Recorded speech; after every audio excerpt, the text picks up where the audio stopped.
બોલો શ્રી રામચંદ્ર ભગવાન કી. અમે તો પહેલે દિવસે ઓલો ડાયરો હતો ને, ડાયરો ત્યારે નીકળ્યા.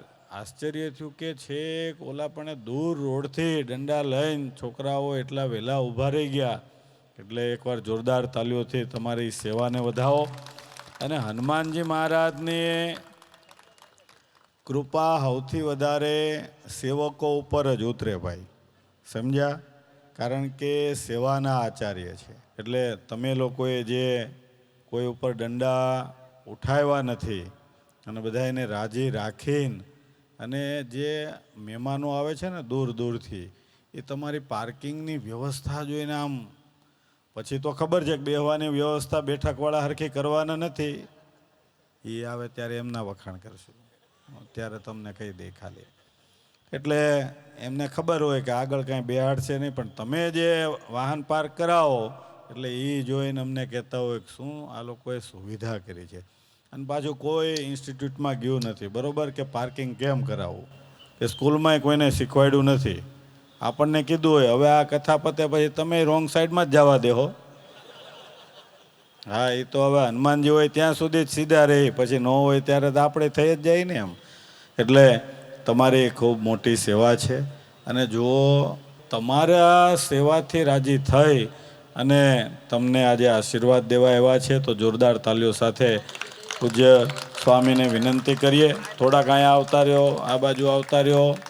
પૂછો દી કઈ ચોકડી છે, કોના શું અનુભવ, સારા અનુભવ, નરસા અનુભવ, બીમારીના.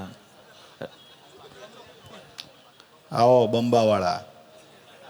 તો કાલે વધારે ભીડ હતી તો અમે સમજાવીને કીધું કે ભાઈ અત્યારે ગ્રાઉન્ડમાં જગ્યા નથી, તો તમે પ્રેમથી અહીંયા બેસો અથવા શાંતિથી મોબાઈલમાં તમે કથા સાંભળો. એ રીતે અમે શાંતિથી કીધું અમે. તો એ લોકોએ અમારું માન્યા. અને અમુક મગજ તડ હતો તો એ કે અમે ગમે ત્યાં બેસી જાઉં, તો કે હાલો તો જાય, કે તો જવા દીધા. એટલે અહીંના લોકો છે હારા, એકવાર જોરદાર તાલીમ અહીંના લોકો માટે વગાડવી પડે, નકર અમને ખોટે ખોટા બીવડાવે. એ બાજુ જોજો માથા ભારે બહુ હોય, તોફાન થઈ જાય કે. પણ કાલે કેટલું અમારા સંતો આમ ફસાઈ ગયા હતા, એને આવતા દમ નીકળી ગયો. નકર આ લાલ લુગડું તો અત્યારે વીઆઈપી કહેવાય ને એમ. હા, પણ છતાં એટલા માણસો ચારે બાજુ, માણસો, પણ તોય લોકોને ધન્યવાદ આપવા પડે. ક્યાંય પાથરવાનું નહોતું તોય રોડ ઉપર આ બાજુ બેસી ગયા હતા. પણ એક અનુભવ શેર કરું છું તમારી સાથે. અમે બંબા ગેટે ઊભા હતા કાલે, તો એક 50-55 વર્ષના માજી હતા, તે રડવા મળ્યા. તો મેં કીધું માજી રડો છો કેમ? એ કે મારી સાથે 7 બૈરાઓ તો ઘરે જતા રહ્યા. તો મેં કીધું રડોમાં? તો અમારે એક જીતુભાઈ છે, જીતુભાઈને મેં કીધું આ માડીને ઘરે મૂકી આવો. તો ઓલરેડી ઘરે મૂકી આવ્યા. અને મેં માજીને એમ કીધું કાલે આવજો. તો માજી એટલા રાજી થઈ ગયા કે એ મારો પ્રસંગ જિંદગીમાં મને યાદ રહેશે.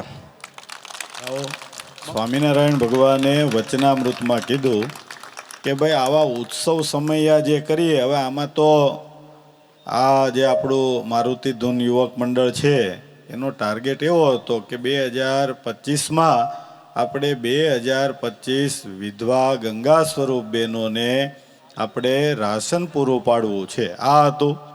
પણ હવે આ કથા એટલી મોટી થઈ ગઈ કે આમાં જ આપણે 1500-2000 કીટનો ખર્ચો થઈ ગયો. પણ આની પાછળ કરવાનું કારણ ભગવાન સ્વામિનારાયણ એમ કે આવા ઉત્સવ સમયા કથા વાર્તા કરીએ અને જો એની સ્મૃતિ અંતકાળે રહી આવે તો એના દ્વારા તમને હનુમાનજી યાદ આવે, અને હનુમાનજી દ્વારા તમે જે ભગવાનને માનો છો એ ભગવાન યાદ આવે, અને ભગવાન ઢોલ વગાડતા તમને એમના ધામમાં લઈ જાય. એવી આ કાકાએ વાત કરી. એટલે જોરદાર તાલીઓથી એમને વધાવે. અમે લોકો છે ને આ લગ્નમાં છેલ્લી ચોકડી ઉપર હતા. તો કાલે છે ને એટલી ભીડ હતી ને કે કોઈ માનવા આમ રાજી જ નહોતું. પણ અમે લોકોને એમ કહેતા હતા કે ભાઈ જો આજનો દિવસ જો દાદાનો જન્મદિવસ હોય અને ભલામણ જો તમે સેવારૂપી અમને થોડોક સહકાર આપો તો અમને વધારે મજા આવે એમ. તો લોકોએ ઘણો ઉત્સાહ માણ્યો, ઘણો આનંદ કર્યો. અને છેલ્લે 2-3 વાગ્યા સુધી લોકો બધા જતા હતા, પણ કોઈ આમ આડાવડું કે કોઈ એવું વર્તણું અમારી હારે નહોતું કર્યું કે અમારાથી કાંઈ ક્રોધિત થવું પડે, કોઈને ખીજાવવું પડે એમ. પણ લોકોએ અમને બહુ સપોર્ટ આપ્યો, બહુ આનંદ કર્યો અને બહુ મજા મજા લીધી એણે. બોટલો લે બોલો બધા જય કષ્ટભંજન દેવની.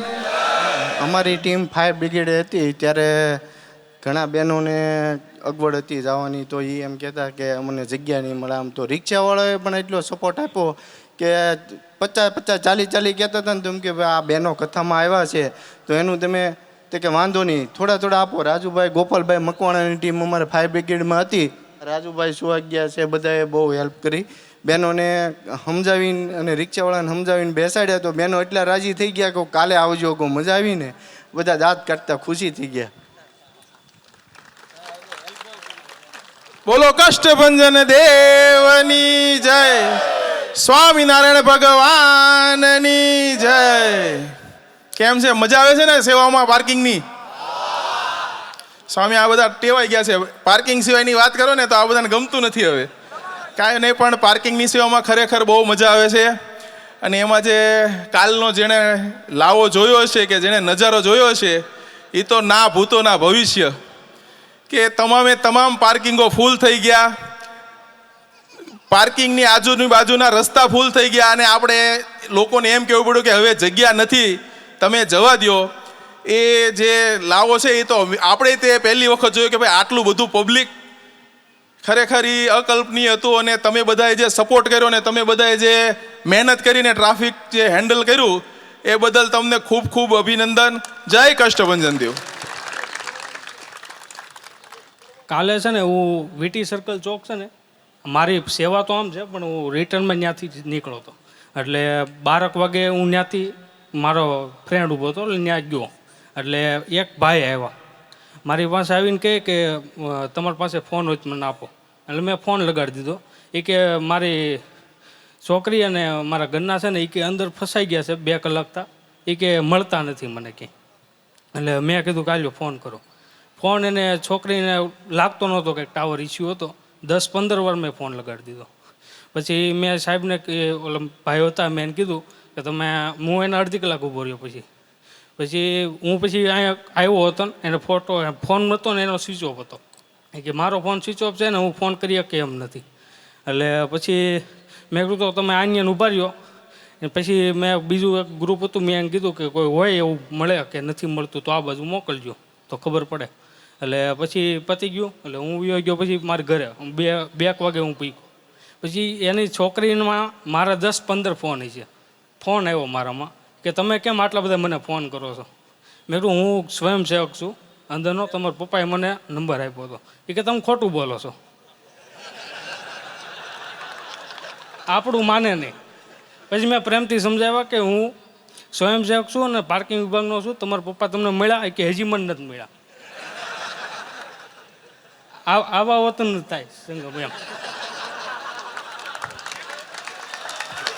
આ જ તમારી ભક્તિ છે અને તમારી વેલ્યુ છે કે સમાજ આજે એક પણ સ્વયંસેવકને કોઈ આંગળી ન ચીંધી શકે. કાલે ડર એ વાતનો હતો કે આ બાજુ બહેનોને બેહાડી દીધા, આપણે બીજો કે ત્રીજા ચોથા વિભાગમાં ઘણા બધા બહેનોને બેહાડી દીધા પુરુષોમાં. પણ જાય ત્યારે જય બોલાય એટલે એક સાથે ભાગે. ત્યારે એ બધું કેવળ ને કેવળ જો કોઈની નાખોડી ન ફૂટી હોય તો એ ફક્ત ને ફક્ત કષ્ટભંજન દેવ હનુમાનજી મહારાજ છે. અને એ એટલા માટે હાજર છે કે તમારી બધાની સેવા નિસ્વાર્થ ભાવે છે. અને હવે આપણે જોરદાર તાલીઓથી જેમના આશીર્વાદ લેવા માટે તમે બેઠા છો પણ અત્રે ઉપસ્થિત છે પૂજ્ય શાસ્ત્રી સ્વામીને વિનંતી કરીએ કે તમે જે દાદાની સેવા કરી રહ્યા છો આ કથામાં એ પ્રમાણે દિલથી જે રાજી થઈને સ્વામીજી આશીર્વાદ આપશે. પૂજ્ય શાસ્ત્રી સ્વામી.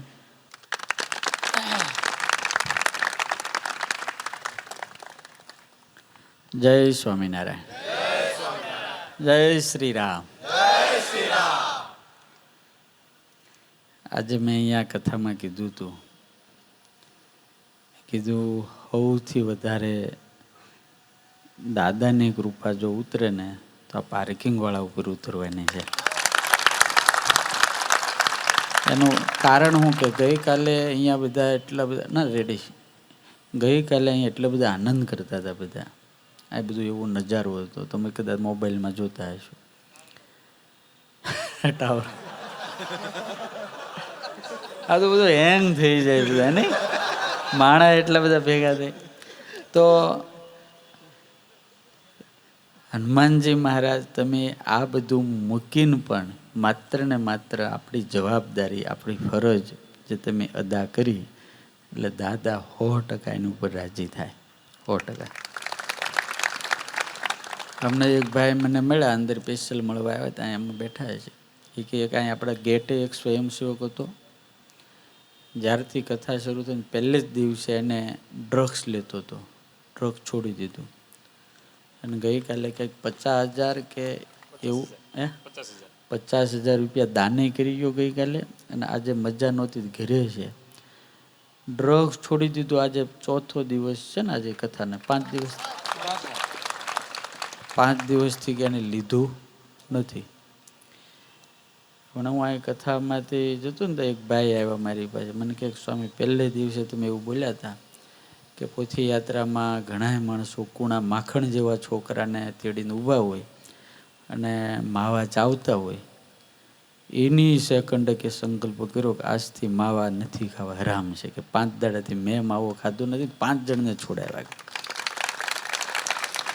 એટલે આ દાદાની કથાની અસર બહુ મોટી પડે. અને જો તમે માવો બંધ કરશો કે તમે દારૂ બંધ કરશો, ડ્રગ્સ બંધ કરશો, કે તમે કાંઈ મને જ પૈસા નથી આપી જવાના, હે? પણ એવા ધ્યેયથી અમે તમને કહેતાય નથી, પણ તમને ખ્યાલ નથી. નાની ઉંમરે જે સ્ત્રીને પતિ ગુમાવવો પડે ને, એની દશા બહુ ભૂંડી હોય. છોકરા ન હોય તો વાંધો નહીં, પણ જો 1-2 છોકરા હોય અને પતિ જતો રહે, એ તમારી પત્નીનું અને તમારા છોકરાઓના જે નિહાકા અને એની જે મજબૂરી, એ બધું પાપ તમને લાગે, ભલે મરી ગયા હો તોય. ખ્યાલ આવે? કેટલા કોડથી માણસ લગ્ન કરતા હોય છે. સ્ત્રી કેટલું છોડીને સમર્પિત થાય છે, બધું છોડીને. એક માવાના કારણે એના ધણીનું મોઢું કપાવવું પડે, એને આખી જિંદગી કેટલી વેદના થાય, તમે વિચારજો ખાલી. એટલે આપણે એના વગર એમ બધા નથી જીવતા, હજારો કરોડો લોકો નહીં જીવતા માવા વગર, તમાકુ વગર, દારૂ વગર નહીં જીવતા. આજે એક ભાઈ મારી પાસે મને કહે સ્વામી, મેં ઓલી ઝાંઝરીની વાત કરી હતી કાલે, કે બાપના દારૂ માટે 8 વર્ષની છોકરી ઝાંઝરી વેચવા ગઈ, મા વગરની દીકરી. બાપને દારૂનું વ્યસન હતું. તો હોની માજન કાકા એવું કીધું, બેટા આ તારો બાપ જો દારૂ નહીં છોડે તો આજ તો તારે તારી ઝાંઝરી વેચવી પડે, પણ જો નહીં છોડે તો એક સમય એવો આવશે કે તારે તારી આબરૂ વેચવી પડશે. આબરૂ હું એને ખબર નહોતી. તારી દીકરીએ પોતાના બાપને એક ઢાંકણો દારૂ પાઈને કીધું, બાપુ પૂછ્યું ક્યાંથી લાવી તે, કે આમ થયું, પણ બાપુ એને એવું કીધું આજે તારે ઝાંઝરી વેચવી પડે, જો તારો બાપ દારૂ નહીં છોડે તો તારે આબરૂ વેચવી પડશે. આબરૂ એટલે શું? એવું દીકરીએ 3 વખત પૂછ્યું. પેલાનો આત્મા અંદરથી જાગી ગયો અને બોટલ ફોડીને નાખી દીધી. આજે મને ભાઈ કહેતા, સ્વામી આજે કેટલી કોલેજન છોકરીઓ ડ્રગ્સની એડિક્ટ થઈ ગઈ છે. ડ્રગ્સની છોકરીઓ, હારા ઘરની, એવું નહીં. ગરીબ ઘરવાળા ખાલી તમાકુ જ ખાઈએ કે ડ્રગ્સ તો મોટા ફ્લેટ અને બંગલાવાળા જ ખાય. તો એ સામે હાલીને પૈસાવાળાને ફોન કરે, કારણ કે પૈસા ન હોય તો શું કરે? એ કે ઝાંઝરી નહીં સ્વામી, આજે હારી હારી આ ઘરની દીકરીઓ પોતાનો દેહ વેચીને ડ્રગ્સ ખાય. આ દશાથી આ હનુમાનજીની કથા આપણે એટલે કરીએ છીએ. તમારા જેવા લાખો યુવાનો, લાખો દીકરીઓ ખોટે રસ્તેથી પાછા વળી અને પાછા ભગવાને જે માણાનો જન્મ આપ્યો ને એને સુધારવાનો પ્રયત્ન કરે છે. લાખો લોકો અહીંયા આપણે જેટલા સાંભળીએ છીએ ને કથા અહીંયા એના કરતાં 25-30 ગણા વધારે લોકો ટીવીમાં અને મોબાઈલમાં સાંભળે. આના કરતાં તો કેટલાય. આમાં જેણે જેણે સેવા કરી છે, તનથી કરી છે, ધનથી કરી છે અને મનથી કરી. તમે બધા તનથી સેવા કરો છો. આ કાંઈ નાનું કામ નથી. 6 વાગે આવીને ઊભું રહી જવાનું, લોકો ગમે એમ બોલી જાય, આપણે હાથ જોડવાના. આ કાંઈ નાનું કામ નથી. પૈસા આપી દેવા હેલા છે, પણ સમય આપવો નહીં બહુ અઘરો છે મારા ભાભી. તમે આપ્યો આ, તમે સમય કોઈ માણસને નથી આપ્યો, સમજાય? તમે આ સમય માણસને નથી આપ્યો, આ સમય તમે હનુમાનજીને આપ્યો છે ને, એટલે હનુમાનજી સમય તમને આપશે. હા, એટલે તમે બહુ સારી સેવા કરો છો. પણ આટલા બધા તમે બધા ભેગા થયા છો, મારી તમને બધાને વિનંતી છે, જો આપણે માવાક તમાકુ ખાતા હોય તો આપણે બંધ કરવાવું. ડ્રગ્સ જો જતું રહેતું હોય, અમારે ઓલો રાજ આવે છે રાજસ્થાની, અત્યારે જતો રહ્યો છે, આ નગર હોય જ કથા. કેટલું ડ્રગ્સ લેતો હતો, કેટલું. પૈસાવાળાનો છોકરો મોટો માણે એટલે એને કહે, એને એક જ ઓલામ છોડી દીધું. આપણે ગઈ કથા કરીને એમાં એને બહુ સેવા કરીને તેના કેટલાય ભાઈબંધો અને એના મા બાપને બધા રડી રડીને મને કે તમે બહુ સારી કૃપા કરી. નારદજી તો વાલ્યાને સુધારે, વાલ્યા કરતા આ ખરાબ હતો કે.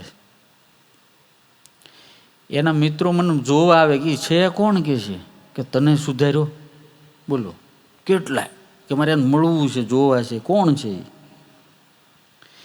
આપણી તાકાત નથી, આપણી હેસિયત નથી. આ સામે ઓલો પૂછડાવાળો ઊભો છે ને એ આ બધું કરે. હા,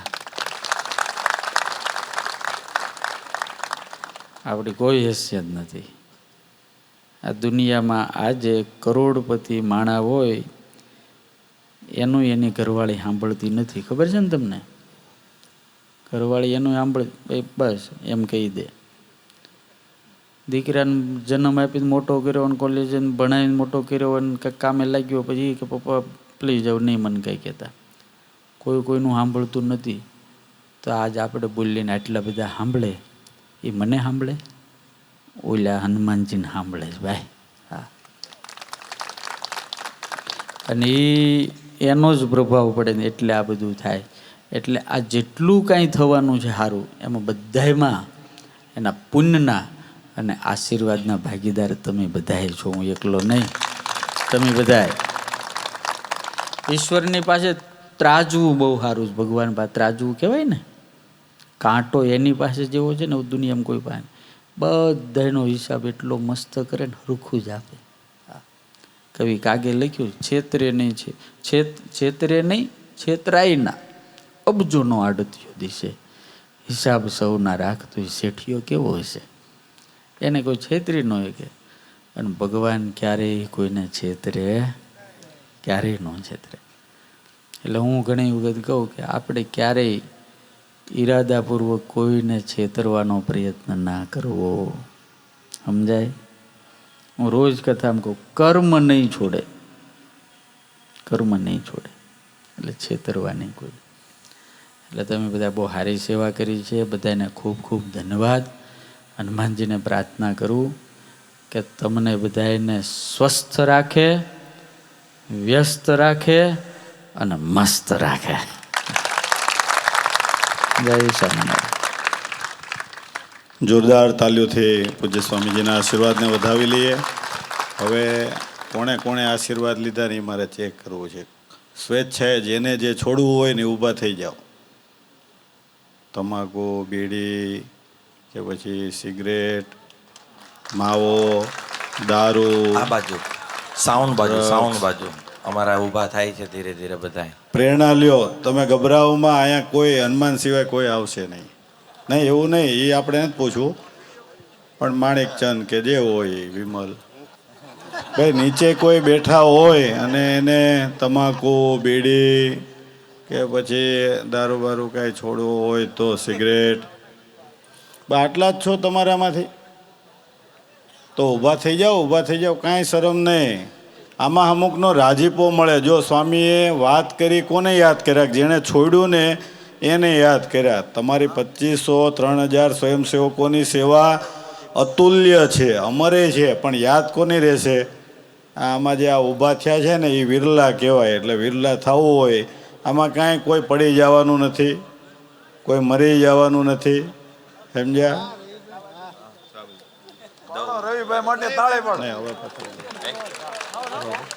વાહ ભાઈ, જો ધીમે ધીમે આ સુરવીરો જોરદાર તાલીઓથી વધાવો. ઘરવાળાનો ફોન આવ્યો સ્વામી, એ કે એમને ઊભા કરો. ઘણી વખત ચાલુ કરે ને બંધ કર્યા, સ્વામી સામે બંધ કરી દે કે. એટલે આપણે એને બંધ કર્યા છે આજથી તમારી હાજરીમાં. દાદા બળ આપશે.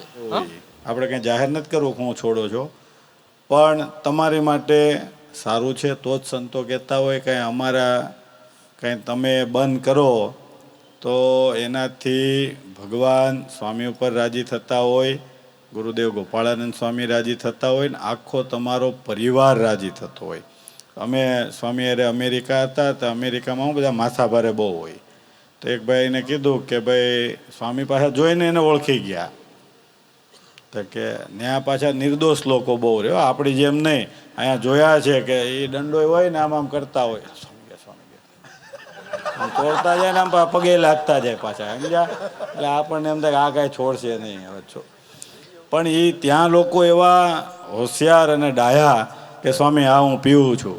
એટલે સ્વામી એના ભાઈને કીધું તો કે હા અમારા ભાઈ પીવે છે.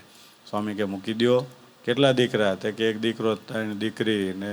એટલે મા બાપે કીધું, એની દીકરીએ કેવડાવ્યું સ્વામીજીને કહો કે મારા પપ્પા મૂકી દે એમ. એટલે સ્વામીએ કીધું કે ભાઈ મૂકો ને. તો કે તમે કહો એમ ન મૂકો. મૂકે મને એમ લાગે કે દાદા આજે કહેવા આવ્યા છે અને તો હું મૂકી દઉં. થયું એવું કે લગભગ 8-9 દિવસ પછી કેનેડા સ્વામીને જવાનું ને એરપોર્ટ ઉપર બેઠા હતા, એના ભાઈનો ફોન આવ્યો ને રડવા જ મળ્યા. એટલે સારું સ્વામીને થયું કે આને વળી શું થઈ ગયું હશે, ધંધા બંધા વયા ગયા શું એમ. એટલે કહ્યું સાના રહ્યો. એટલે પછી તેનાથી બોલાય નહીં, ફોન કાપ્યો. પાછો 10 મિનિટ પછી એણે પાછો ફોન કર્યો. તો કે સ્વામી બહુ આનંદ થાય છે, બહુ આનંદ. શું? કે મારા ભાઈએ આજે સંકલ્પ કર્યો કે હું મૂકી દઉં છું. તમે વિચાર કરો કે ક્યારે થયું હોય કે સ્વામીએ દરરોજ માળા ચાલુ કરી કે દાદા આને વહેલાસર બંધ કરાવજો. એટલે તમે જુઓ કે દાદાનો એવો પ્રતાપ. ખાલી સ્વામી ત્યાં જઈને દાદાને પ્રાર્થના કરે કે આને સુખી કરો એટલે સુખી થાય એવું નહીં. તમારા વ્યસને છોડવા એમના હાથમાં જ છે. એ પૂછડું લાંબુ કરે, ભારો વીણે એમ તમે વીણાઈ જાઓ. એની કરતાં રાજીપાથી છોડ્યા. એ બધાને જોરદાર ધન્યવાદ આપીએ. અને તમારી સેવાથી બધા બહુ રાજી છે. કાયમ સંકલ્પ કરવાનો કે જ્યાં સારું થતું હોય, જ્યાં દેશભક્તિ થતી હોય, એટલે એવું નથી કે બોર્ડર ઉપર વયા જ જઈએ, પણ સ્વચ્છતા રહે. સ્વામીજીએ 7 દિવસ જે કહેવાના છે આપણને એ બધું. હવે લોકોએ શું કર્યું, બિલ્ડિંગમાં ભગવાન પધરાવા મળ્યા દાદરામાં વચ્ચે. કેમ? લોકો થૂકે નહીં. હવે ઘણા હારા માથા ભારે ન્યાય થૂકીને વયા જાય. ભગવાન કહેલા ભાઈ અહીંયા મને શું કામ પધરાવો છો? કાંઈ સારી જગ્યા હોય ત્યાં. એટલે આ આપણી દુર્દશા છે. સમજ્યા? કે જ્યાં દિલમાં પધરાવાના, ઘરમાં પધરાવાના, ત્યાં આપણે દાદરે પધરાવી દે, કોઈ થૂકે નહીં એમ. એટલે આપણે કેટલે નીચે આવી ગયા છે એ જો ભગવાનનો ક્યાં ક્યાં ઉપયોગ કરીએ છીએ. એટલે ભગવાનને પ્રાર્થના કરવાની કે આપણે ખાઈએ એવું નહીં, આપણી બાજુમાંય કોઈ ખાતું હોય તો એને ક્યારેક ક્યારેક ટોકો ને. જેમ આ ભાઈએ કીધું કેમ ક્યારેક ક્યારેક ટોકતા રહ્યો તો એ 1-2 વર્ષે પણ એ ફળ પાકે અને દાદાની કૃપા ઉતરે. બસ તમારો બધાનો જે ભાવ અને પ્રેમ છે એટલે સ્વામી રાજી થઈને અન્નકોટનો સૌથી મોટો લાડવો એ તમને આપવાનો છે અત્યારે. બોલો કષ્ટભંજન દેવની. બસ જો આ લાડુનો પ્રસાદ આખા કથામાં બધાય શ્રોતાઓને આપીએ ને એક મમરો તોય થઈ રહ્યો છે. તમે તો બહુ ઓછા છો એટલે બધાને ઘણો બધો પ્રસાદ મળશે. પ્રસાદ છે એ મોટી વાત છે. સ્વામીજી અહીં આપણને વિશેષ સમય આપી અને આશીર્વાદ આપ્યા. એકવાર જોરદાર તાલીઓથી વધાવીએ. અને ફરીવાર જ્યારે આવી હનુમાન કથા થાય અને સ્વામી આપણને બોલાવે એટલે આપણે આની આ સિસોટી લઈને લાકડી લઈને પહોંચી જવાનું અને સેવા આપવાની. એકવાર આને ખીલીએ ટીંગાડી રાખજો ઘરે સિસોટી અને લાકડી, યાદગીરી રહે. અને લખી રાખવાનું 2024-25ની હનુમાન કથા. સમજ્યા? એટલે યાદગીરી રહે. જનદેવની જય